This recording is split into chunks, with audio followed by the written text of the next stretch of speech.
नमस्कार, VCN news के हिंदी समाचारों में आपका स्वागत है। खबरें अब विस्तार से। शहर में हमलों की घटना थमने का नाम नहीं ले रही। कुछ दिन पहले एक ही रात में 2 हत्या की घटना सामने आई थी। रविवार शाम को जवाहर गेट स्थित शुभम स्टील सेंटर इस बर्तन की दुकान के संचालक के बेटे पर अज्ञातों ने अचानक हमला बोल देने से परिसर में हड़कंप मच गया। 15 से 20 हमलावरों ने इस बर्तन की दुकान पर हमला बोलकर दुकान के बर्तन भी रोड पर फेंके और दुकान संचालकों के बेटे को बुरी तरह घायल कर हमलावर मौका वारदात से रफू चक्कर हो गए। इस बर्तन के दुकान के कैश काउंटर के पास खून ही खून बिखरा पड़ा था। घायल का नाम निरंजन अग्रवाल बताया जाता है। मामले की जांच खोलापुरी गेट पुलिस कर रही है। मलकापुर शहर की एक शिक्षिका की माता ने मलकापुर शहर पुलिस थाने में शिकायत दी कि मलकापुर शहर के पुलिसकर्मी शेख जावेद ने रात में उनके घर पहुंचकर उनकी लड़की को गाड़ी पर बैठकर चलने के लिए कहा। यहां कुछ वाद विवाद भी हुआ।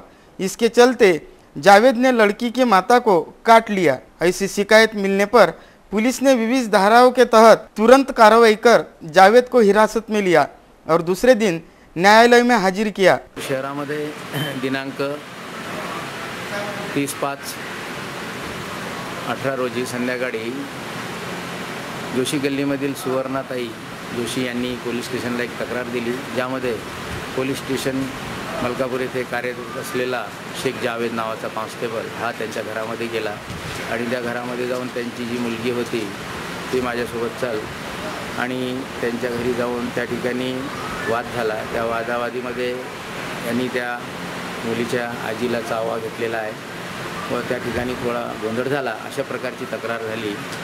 त्यानंतर आम्ही तात्काळ त्या तक्रारीवरून कॉन्स्टेबल जावेद यांच्या विरुद्ध 452, 354, 324, 506, 427 अशा विविध कलमांमध्ये गुन्हा दाखल केला व रात्रीच त्याला ताब्यात घेऊन त्याला लॉकअप करून अटक करण्यात आली व दुसऱ्या दिवशी दिनांक 31ला त्याला कोर्टासमोर हजर केलं। विद्यमान न्यायालयाने त्याला जामीन मंजूर केला। न्यायाधीश ने जावेद को जमानत पर रिहा भी किया। तब एक समाज के लोगों में रोष का वातावरण निर्माण हुआ और वो रास्ते पर उतर आए और उन्होंने गुस्से में आकर कुछ फलों की दुकानों की तोड़फोड़ की, जिस कारण थानेदार देशमुख ने घटनास्थल पहुंचकर कार्रवाई की और कुछ युवकों को हिरासत में भी लिया और बंद दुकानों को शुरू करने की पुलिस ने अपील भी की। इसके तहत कुछ लोगों ने बाजार में दुकान भी खोली थी। 2 जून को कुछ संगठनों के नागरिकों ने उपविभागीय पुलिस अधिकारी गिरीश बोबड़े को ज्ञापन सौंपकर आरोपी जावेद के खिलाफ कड़ी कार्रवाई कर डिसमिस करने की मांग की और हिरासत में लिए गए युवकों को छोड़ने की भी मांग की। अधीक्षक साहेबांनी निलंबन केलेलं आहे, त्याची विभागीय चौकशी सुरू केलेली आहे। त्याच्या आतापर्यंतच्या ज्या काही तक्रारी होत्या त्या सुरू केलेल्या आहेत, म्हणजे त्याच्याकडे प्राथमिक चौकशी आहे, त्याला निलंबित करण्याचा एक मुद्दा आणि त्याच्यावर हा खटला हा चालेल।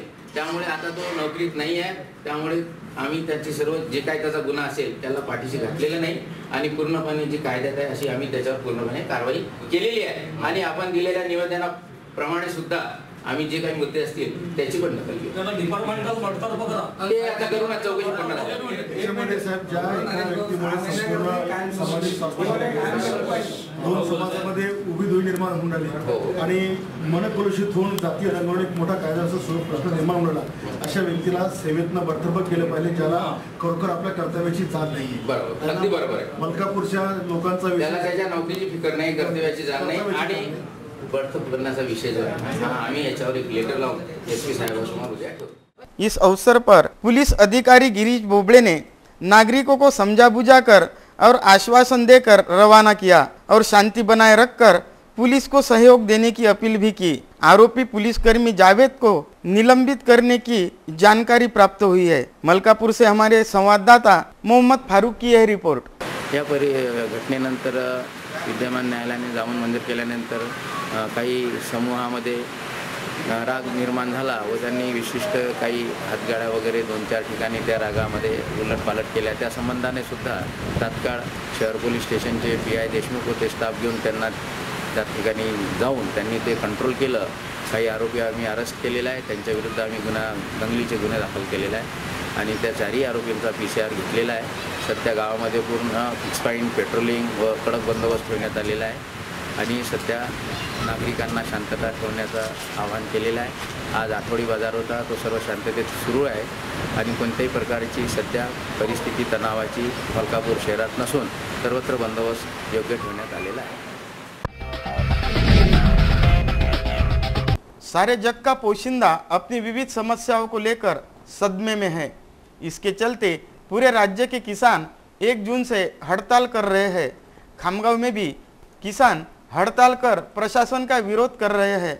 इस हड़ताल दौरान बुल्ढाना जिले के किसान की आत्महत्या की प्रतिकृति साकार कर किसानों ने सरकार विरोध में घोषणाएं दी। शेतकरी विरोधी धोरणाचा शेतकऱ्यांना संपूर्ण कर्जमाफी, शेतकऱ्यांना संपूर्ण कर्जमाफी असा कसा देत नाही, असा कसा देत नाही। साहेबाची पोरगी काय म्हणते, साहेबाची पोरगी काय म्हणते, शेतकऱ्यांच्या मालाला हमी भाव। इस दरमियान किसानों को अपना समर्थन देकर आधार संस्था की ओर से आदिवासी तांडे पर जाकर आदिवासियों को भाजीपाला तथा दूध बांटा गया। इस संदर्भ में किसान गुणवंत पाटिल ने दी अधिक जानकारी। खामगांव से हमारे संवाददाता मोहम्मद फारूक की यह रिपोर्ट। नमस्कार। भारताचा पोशिंदा शेतकरी आज संपूर्ण भारतामध्ये अत्यंत हलाखीचं जीवन जगत आहे। भाव शेतमालाला भाव नाही, उठाव नाही, आसमानी आणि सुलतानी संकटाने हा त्रस्त झाला आहे। अनेक वेळा त्यांनी संप मोर्चाचं आयोजन केलं पण काहीही फलित मिळालं नाही। शासन कुंभकर्णी झोपत आहे। त्यामुळे आता जो 3 दिवसापूर्वीपासून या शेतकऱ्यांनी संपाचा आयोजन केलेला आहे त्या संपामध्ये आम्ही सहभागी झालेलो आहे। बुलढाणा जिल्ह्यातील खामगाव तालुक्यातील अकोली येथील अथार ग्रामीण विकास संस्थेतर्फे आम्ही या संपात सहभागी झालेलो आहोत। आज आम्ही शेतकरी घाम गाळून आमचं रक्ताचं पाणी काढून आमच्या शेतामध्ये जो शेतमाल पिकवतो तो फेकून न देता, तो वाया न घालवता आम्ही असं ठरवलं की बा गरिबांच्या तोंडात जर तो केला तर त्याचा फायदा होईल। म्हणून आम्ही आमच्या शेतात पिकवलेलं जे भाजीपाला आहे, आमच्या गाय म्हशींचं जे दूध आहे ते आमच्या गावाच्या बाजूला असलेल्या अटाळी या गावात येऊन पारध्यांचा जो तांडा आहे त्यामध्ये आम्ही दूध आणि आमच्या शेतमालाचा जो भाजीपाला वगैरे आहे त्याचा वितरणाचा कार्यक्रम आज आम्ही केलेला आहे आणि या संपाला आमचा संपूर्ण पाठिंबा आहे। जोपर्यंत हा संप चालत राहील तोपर्यंत आम्ही आंदोलन करतच राहू। शासनाने आपली कुंभकर्णी झोपेतून जागा झालं पाहिजे आणि शेतकऱ्याचा संपूर्ण कर्जमाफी झाली पाहिजे आणि शेतकऱ्यांच्या शेतमालाला रास्त भाव मिळाला पाहिजे ही आमची खास मागणी आहे। स्वामीनाथन आयोग लागू झाला पाहिजे। आम्ही शेतकऱ्यांच्या संपामध्ये सहभागी आहोत। धन्यवाद। यवतमाल जिले के बाबुलगांव तहसील कार्यालय के तहसीलदार दिलीप झाड़े पर विभागीय आयुक्त अमरावती की ओर से 30 मई को निलंबन की कार्रवाई की गई। दिलीप झाड़े एक कर्तव्यदक्ष अधिकारी होने की वजह से सभी समाज के साथ उनके अच्छे संबंध है। सभी समाज की समस्याएं उनकी ओर से सुलझाई जाती है और तो और शासन की ओर से आने वाली सभी योजनाओं की जानकारी वह सीधे जनता तक पहुंचाते हैं। इस वजह से लाभार्थियों को सीधा लाभ मिलता है। ऐसे अधिकारी पर हुआ निलंबन वापस लेने की मांग यवतमाल जिला दिव्यांग संघर्ष समिति ने जिलाधीश को ज्ञापन सौंपकर विभागीय आयुक्तों को की। इस संदर्भ में उत्थान तालुका अपंग संघटना बाबुलगांव, दिव्यांग जनक्रांति संघटना पुसद, दिव्यांग संघर्ष समिति दारवा, महाराष्ट्र राज्य अपंग कर्मचारी अधिकारी संघटना मुंबई धामनगांव, अनुसूचित जाति जमाती संगठना महाराष्ट्र राज्य आदि संगठनाओं ने अपना समर्थन दिया है। यवतमाल से हमारे संवाददाता प्रफुल्ल जोशी की यह रिपोर्ट। खबरों में अब वक्त हो चला एक छोटे से ब्रेक का। कहीं मत जाइए, देखते रहिएगा VCN news. Hotel landmark continental Saoji व्यंजनों का स्वाद लीजिए स्पेशल सावजी रेस्टोरेंट में।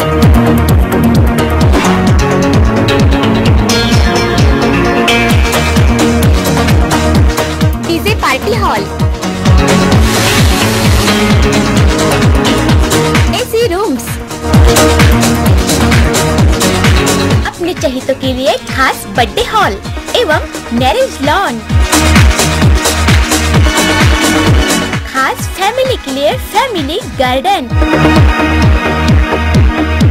Hotel landmark continental luxurious business hotel, Akola road, old Naka, Badnera, Amravati. Vidarbha का सबसे बड़ा शोरूम बिजीलैंड में Aradhana wholesale shopping mall, wholesale rate में रिटेल बिक्री। आराधना संपूर्ण लग्न बस्ता, बनारसी शालू, डिझायनर साड्या, घागरा ओढणी, salwar suit, dress material, readymade coat, suiting shirting, teenage wear, kids wear, fashion jewellery, lifestyle, shoes व sandal, home decor, matching. Lane number L2, shop number 43 to 48, Busyland complex, Nandgaon Peth, Amravati.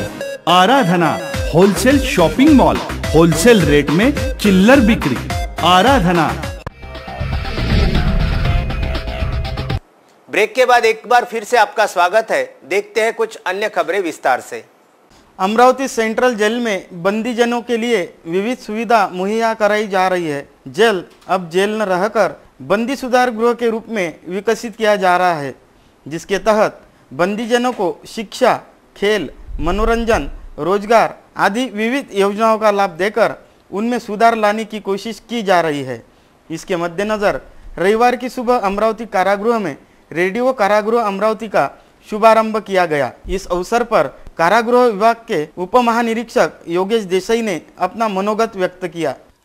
ही एक आमची कम्युनिटी रेडिओ सर्व्हिस म्हणून ही एक संकल्पना आहे, ज्याच्यात आम्ही कारागृहातली जी पब्लिक ॲड्रेस सिस्टीम आहे, ज्याचा वापर कारागृहातल्या बंद्यांच्या मुलाखतीला त्यांना बोलवण्यासाठी होतो। बंदी जे कारागृहातून सुटत असतात त्या बंद्यांना त्यांचं नाव जामीनपत्रात आलेलं आहे हे कळवण्यासाठी पूर्ण ह्या यंत्रणेचा वापर होतो। आणि ही जी यंत्रणा आहे ही 12 ते 3 ह्या काळात बंद असते, कारण यावेळी जेलचा लॉकअप झालेला असतो। तर ह्या सर्व यंत्रणेचा बंद्यांचा जो कलागुण आहेत, अनेक बंद्यांमध्ये सुप्त जे गुण आहेत, त्याच्यासाठी कसा वापर करता येईल याच्यासाठी आम्ही 2014 साली पहिल्यांदा येरवडा मध्यवर्ती कारागृहात हा प्रयोग केला होता। आणि याच्यात ही रेडिओ FM ही कल्पना आहे, अर्थात नाव आहे, पण ही कम्युनिटी रेडिओ सर्व्हिस आहे। आणि कारागृहातल्या कारागृहातच जे रेडिओ जॉकीज आहेत हे इथे रेडिओ स्टेशन हँडल करतात। कारागृहात जी बंदी आहेत त्यांच्या रिक्वेस्ट घेतात, त्यांना गाणी ऐकवणं। पण ह्या रेडिओ स्टेशनचा सगळ्यात मोठा फायदा असा आहे की जे विविध क्षेत्रातले जे जाणकार लोक आहेत, जसं लीगल फील्ड आहे, जे काउन्सिलर्स आहेत ज्याला आपण मानसशास्त्रज्ञ म्हणतो, डॉक्टर्स आहेत, शासनाकडनं वेगवेगळ्या ज्या योजना जाहीर होतात, लीगल एडच्या काही स्कीम्स आहेत, असे जे एक्सपर्ट लोक आहेत त्यांच्या मी मुलाखती इथे घेऊ शकतो। याचे सर्व साऊंड बॉक्सेस हे पूर्ण यार्डमध्ये प्रत्येक बॅरॅकमध्ये आहेत, त्यामुळे सर्व बंद्यांना एकाच वेळी ही सगळी माहिती त्यांच्यापर्यंत पोहोचू शकते। याच्यात अनेक विविध उपक्रम आहेत। या कारागृहाचे अधीक्षक श्री कांबळे साहेब यांनी फार मोठा हा इनिशिएटिव्ह घेतला आणि अतिशय सुंदर त्यांनी हे रेडिओ स्टेशन तयार केले। मी आतापर्यंत जेवढी रेडिओ स्टेशन बघितली त्याच्यातले सगळ्यात सुंदर मला रेडिओ स्टेशन वाटलं। इथल्या बंद्यांनीच हे तयार केलेलं आणि इथले बंदीच हे रेडियो जॉकी म्हणून इथे काम करणार आहेत। इस कार्यक्रम दौरान जिला सत्र न्यायाधीश विमलनाथ तिवारी, जिला सामान्य अस्पताल के CS श्याम सुंदर निकम, पुलिस अधीक्षक MM मकानदार प्रमुखता से उपस्थित थे। इस इंटरनल सिस्टम द्वारा कैदियों से संवाद भी किया जाएगा, ऐसी जानकारी कारागृह अधीक्षक रमेश कांबले ने दी। नमस्कार। आज आपल्या अमरावती मध्यवर्ती कारागृहामध्ये प्रशासनातर्फे रेडिओ अमरावती कारागृह हा उपक्रम सुरू करण्यात आलेला आहे। याची प्रेरणा आमचे ADG उपाध्याय साहेब, DIG योगेश देसाई सर यांची आहे। याची मर्यादा निश्चितच आपल्या कारागृहापुरती मर्यादित आहे आणि यामध्ये खरा मुख्य हेतू की एक कारागृहाच्या आतमध्येच बंद्यांसाठी सुसंवाद किंवा संदेशवहन याचं एक महत्त्वाचं साधन आहे। यामध्ये बंद्यांचा शैक्षणिक असेल, बौद्धिक असेल, आध्यात्मिक असेल, सामाजिक असेल, याचा विकास कसा होईल आणि या माध्यमातून आमचं ध्येय जे आहे सुधारणा व पुनर्वसन हे कसं साध्य होईल त्यामागचं एक माध्यम आहे। कारण आम्ही एक सकाळ, दुपार, संध्याकाळ असे एक निश्चित वेळ केलेली आहे, त्यामध्ये लवचिकता असेल। उदाहरणार्थ सकाळी आहे तर सूर्योदयाचा आणि आपल्या दिवसाचा शुभारंभ होत असतो, म्हणून सकाळी भावगीते आहेत, अध्यात्मावरचे काय कुठले उपक्रम असतील, प्रार्थना असेल, या स्वरूपाचा असेल।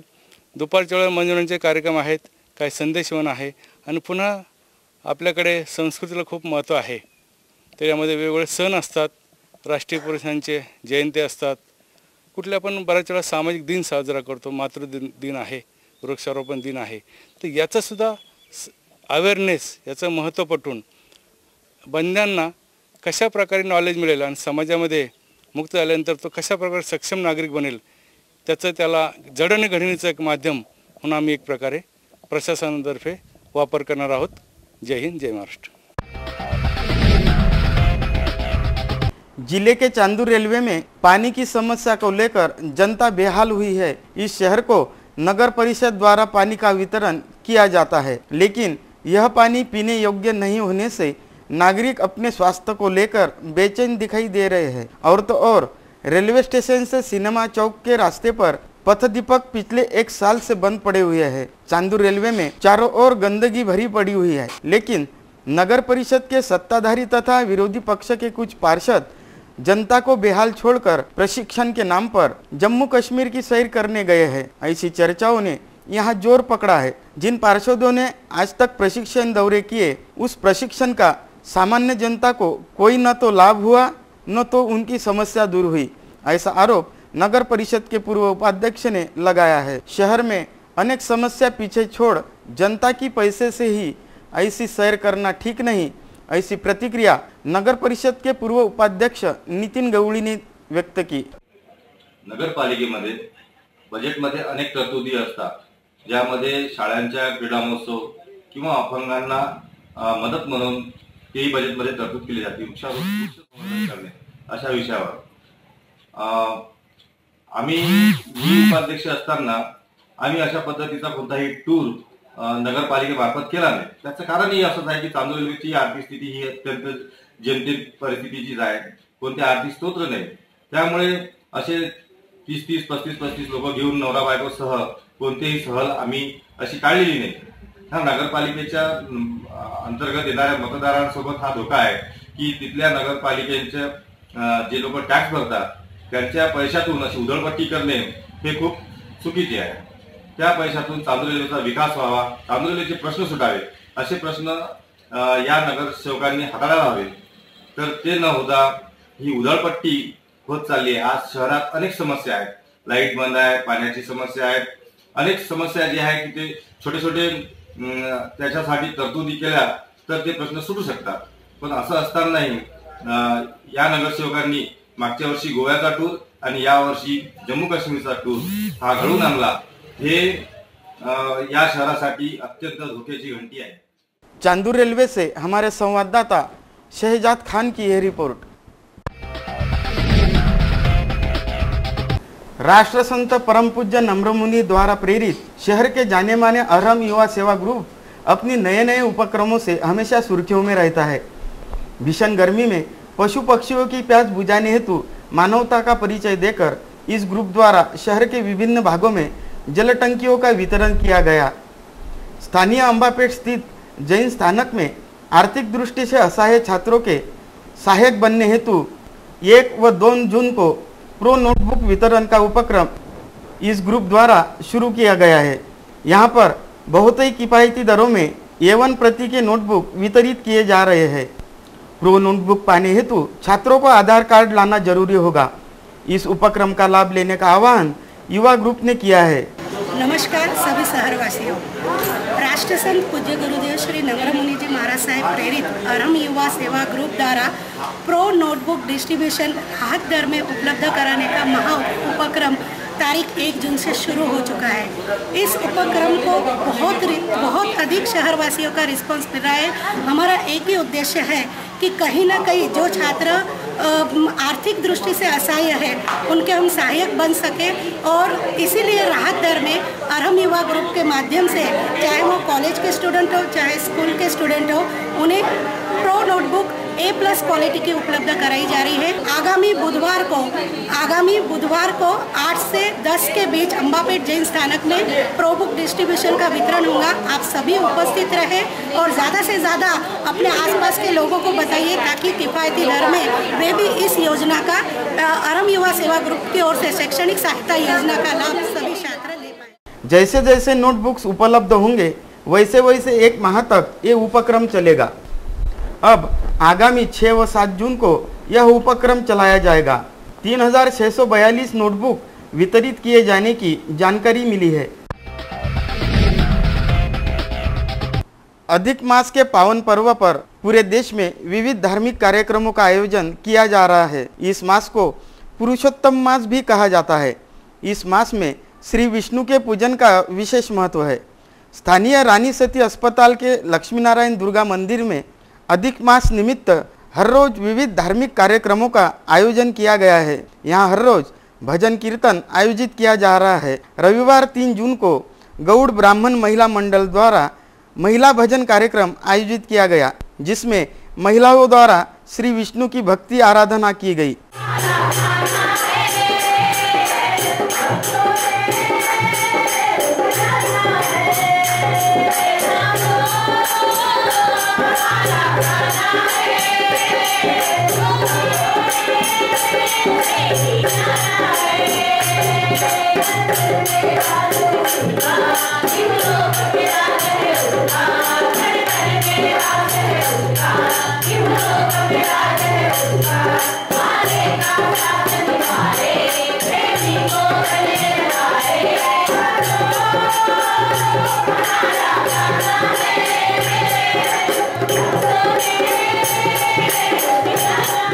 आगामी 10 जून को एकादशी के पावन पर्व पर भव्य धार्मिक कार्यक्रम आयोजित होगा।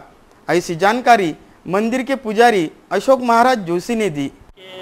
सानिध्य में ये भगवान विष्णु भगवान का लक्ष्मी नारायण जी का दुर्गा माता का भव्य दिव्य ये मंदिर का स्थापना हुई है। हमारे सेठी श्री मधुसूदन जी झुंझुनू वाले इनके प्रीत्यर्थ ये सब आयोजन चलता है। और अधिक मास के प्रीत्यर्थ यहाँ पर भोजन कीर्तन का आयोजन किया जा रहा है। और अधिक मास के अंदर भगवान विष्णु की आराधना सर्वश्रेष्ठ मानी जाती है। इसके अंदर इस माह के अंदर विष्णु भगवान की पूजा अर्चना को विशेष महत्व दिया गया है। आगामी 10 तारीख रविवार के दिन भी एकादशी का दिन आ रहा है। एकादशी के दिन भी यहाँ आयोजन भजन कीर्तन का आयोजन यही 4 बजे से 6 बजे तक रखा गया है। तो अम्बा नगरी के सभी श्रद्धालु भक्तजनों से नम्र विनती है, अनुरोध है कि इस भजन कीर्तन सत्संग का आयोजन का लाभ लें और ज़्यादा से ज़्यादा पुण्य प्राप्त करें।